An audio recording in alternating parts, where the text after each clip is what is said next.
Nananatili namang nakaalerto ang DSWD at DPWH sa Cordillera Region upang agarang tugunan ang maapektado ng bagyong Maymay at Habagat.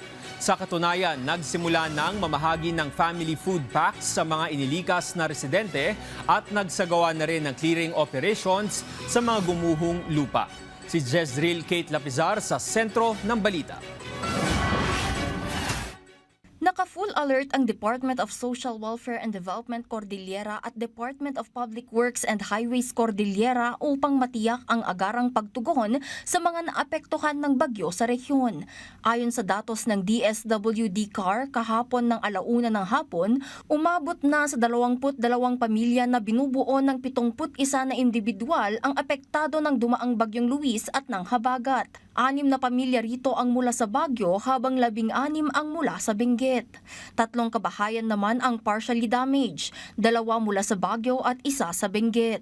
Nakahanda pa rin naman ang mga food packs at iba pang relief supplies na nakapreposisyon sa iba't ibang lalawigan upang maipamahagi agad sa mga pamilyang maaapektuhan ng pagbaha, pagguho ng lupa at iba pang epekto ng masamang panahon.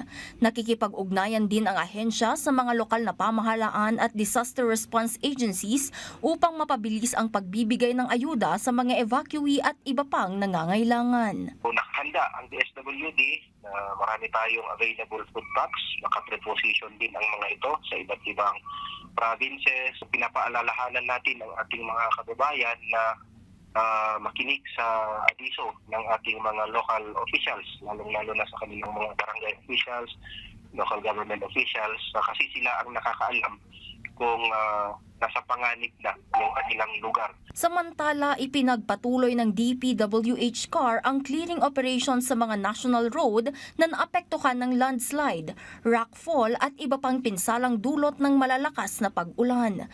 Mula sa kanilang pinakahuling datos kahapon ng 3:00 ng hapon, umabot na sa 173 ang apektadong road section sa rehiyon.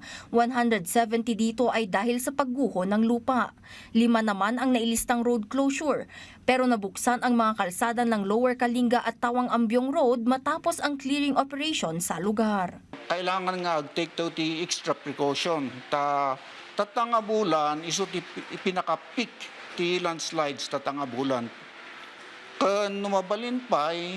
Numabalin nga agala tayo ti gubag, abalin nga agala tayo tapno in case na may stranded tayo ti dalan, antayo nga makasubli at least prepared tayo.